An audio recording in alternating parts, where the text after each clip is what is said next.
यतिखेर हेर्दै हुनुहुन्छ त्रिशुली खबर टिभी। 24 घण्टा ताजा खबरको लागि हाम्रो च्यानललाई सब्स्क्राइब गर्नुहोला, नजिक रहेको बेल आइकन दबाई हामीसँग जोडिनुहोला। गठबन्धनको प्रधान न्यायाधीश चोलेन्द्र शमशेरलाई बिदामा बसेर कार्यवाहक तोक्न सुझाव। चोलेन्द्र शमशेर जबराको पद धरापमा।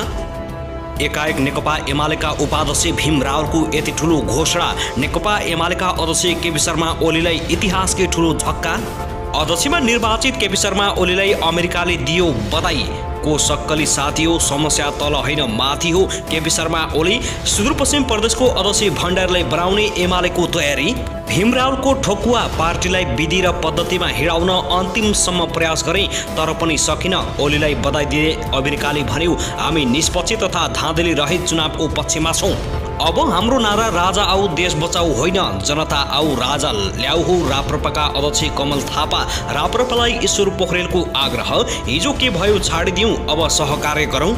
र एमसीसी बारे फेरि बोले प्रधानमन्त्री देउबा। एमसीसी कुनै पनि हालतमा पास भएरै छाड्छ, कुनै पनि शक्तिले रोक्न सक्दैन। प्रधानमन्त्री देउबाले आज हेटौडामा सम्बोधन गर्ने। अब हेर्नुहोस् पुरा समाचार।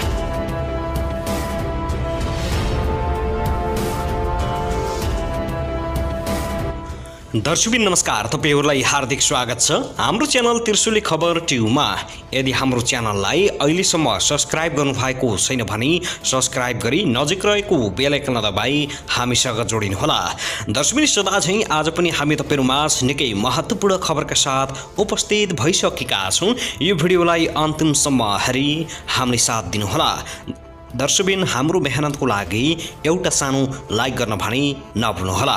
कहाँदेखि हेर्दै हुनुहुन्छ, के भन्न चाहनुहुन्छ, आफ्नो मनमा लागेका प्रतिक्रियाहरू पनि अवश्य पनि छोड्नुहोला। दर्शकबिन अब लागौं पहिलो खबरतर्फ।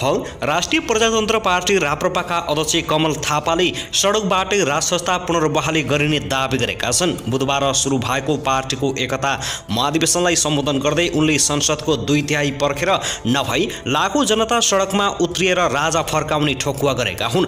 उनले अब पार्टीको नारा राजा आऊ देश बचाऊ नहुने भन्दै जनता आऊ राजा ल्याऊ हुने बताएका छन्। अब हाम्रो नारा राजा आऊ देश बचाऊ होइन, जनता आऊ राजालाई ल्याऊ हो।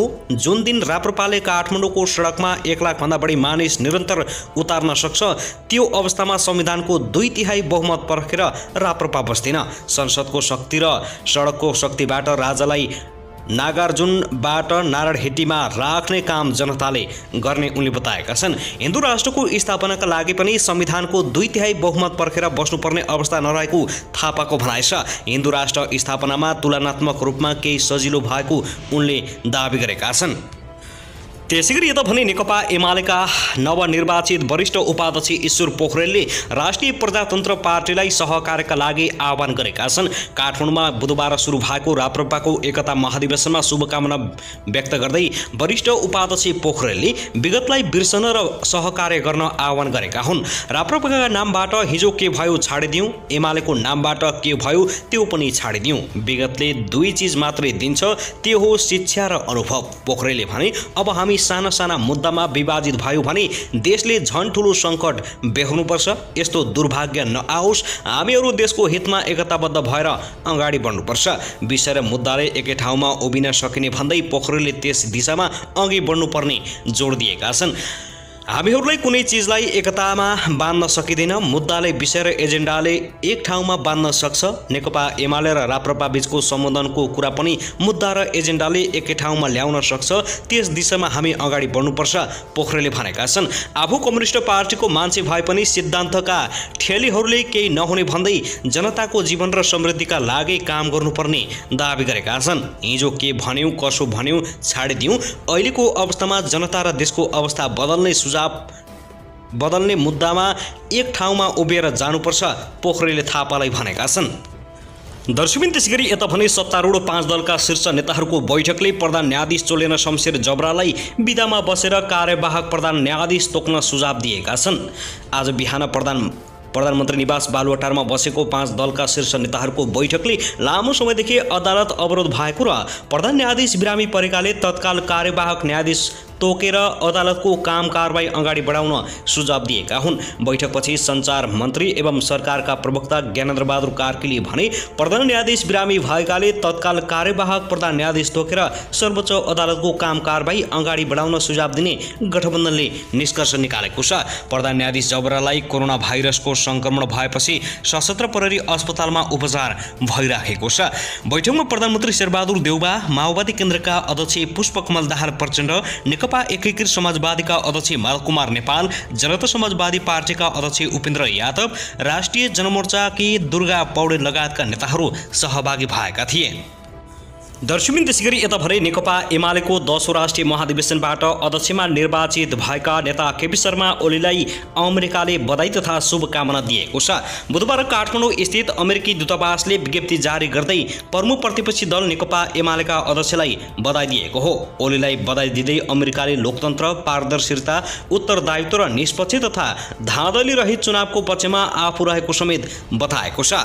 त्यस्तै यता भीम रावलको जमानत जफत गर्ने चेतावनी दिएका एमालेका नेता सूर्य थापा आफै भने केन्द्रीय सदस्यमा बाल जोगिएका छन्। केपी शर्मा ओली प्रधानमन्त्री हुँदा प्रेस सल्लाहकार समेत रहेका थापाले महाधिवेशनका लागि चितवन झर्नु अघि काठमाडौँका कार्यक्रमहरूमा ओली विरुद्ध उभिने जो कोहीको पनि जमानत जफत हुने बताएका थिए। थापाको उक्त चेतावनी अध्यक्षमा उम्मेदवारी घोषणा गरेका भीम रावल र नेता घनश्याम भुषाल लक्षित थियो।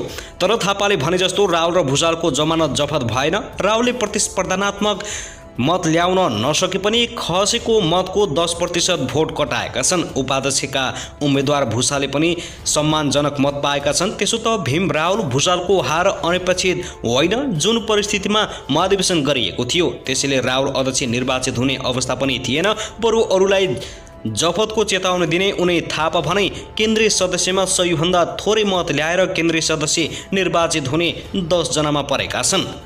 नेकपा एमालेको विधानमा 84 जना खुला केन्द्रीय सदस्य निर्वाचित हुने प्रावधान छ, जसमा केपी शर्मा ओलीले प्रस्ताव गरेको नामावली भन्दा धेरैको उम्मेदवारी परेपछि चुनाव भएको थियो। 85 जनाको उम्मेदवारी परेकोमा टङ्क कार्की बाहेक सबै निर्वाचित भएका छन्। त्यसगरी नेकपा एमालेका नेता डा भीमबहादुर रावलले पार्टीलाई विधि पद्धतिमा हिँडाउन आफूले प्रयास गरेको बताएका छन्। 10औं राष्ट्रिय महाधिवेशनमा अध्यक्ष पदमा केपी शर्मा ओलीसँगको प्रतिस्पर्धामा पराजित भएका रावलले सामाजिक सञ्जाल ट्विटर मार्फत एमाले पार्टीलाई सिद्धान्त, विधि पद्धति र राष्ट्रिय हित अनुकूलको बाटोमा हिँडाउन आफू अन्तिमसम्म प्रयास गरेको बताएका हुन्। त्यसका लागि महाधिवेशनमा आवाज उठाउनुका साथै अध्यक्ष पदमा उम्मेदवारी दिएको उनले प्रश्न पारेका छन्। रावलले आफूलाई साथ, समर्थन, सहयोग, मत र उत्साह दिने सबैलाई धन्यवाद समेत दिएका छन्। त्यसैगरी उता भने सत्तारूढ 5 दल सम्मिलित गठबन्धनको बैठकले प्रधान न्यायाधीश चोलेना शमशेर जबरालाई विधामा बसेर कार्यवाहक प्रधान न्यायाधीश तोक्न सुझाव दिएको छ। तर कोरोना संक्रमण भएर अस्पतालमा रहेका प्रधान न्यायाधीश जबराले भने आफू विधामा नबस्ने र कार्यवाहक प्रधान न्यायाधीश पनि नतोक्ने आफ्नो स्पष्ट सन्देश सर्वोच्च अदालतमा पठाएका छन्। आज बिहान प्रधानमन्त्रीको सरकारी निवास बालुवाटारमा बसेको गठबन्धनको बैठकले लामो समयदेखि अदालत अवरोध भएको र प्रधान न्यायाधीश बिरामी परेकाले तत्काल कार्यवाहक न्यायाधीश तोकेर अदालतको काम कारबाही अगाडि बढाउन सुझाव दिएको थियो। तर जबराले आफ्नो स्वास्थ्य राम्रो रहेको भन्दै अहिले विधामा नबस्ने सन्देश प्रवाह गरेका छन् र कार्यवाहक पनि नतोक्ने उनको भनाइ छ। यता सर्वोच्च अदालतका न्यायाधीश र बार पदाधिकारीबीच छलफल जारी नै रहेको छ। हिजो बुधबारबाट सुरु भएको गोला प्रक्रियाबाट इजलास गठनको प्रक्रियामा बारले अत्तो थाहा पाएपछि दुई पक्ष पुनः छलफलमा जुटेका हुन्। आज बसेको सत्तापक्षी गठबन्धनले भने प्रधान न्यायाधीश जबरामाथि दबाव बढाएको छ। आजको बैठकमा भएको छलफलबारे जानकारी दिँदै सरकारका प्रवक्ता ज्ञानेन्द्र बहादुर कार्कीले भने प्रधान न्यायाधीश बिरामी भएकाले तत्काल कार्यवाहक प्रधान न्यायाधीश तोकेर सर्वोच्च अदालतको काम कारबाही अगाडि बनाउन सुझाव दिने गठबन्धनले निष्कर्ष निकालेको छ।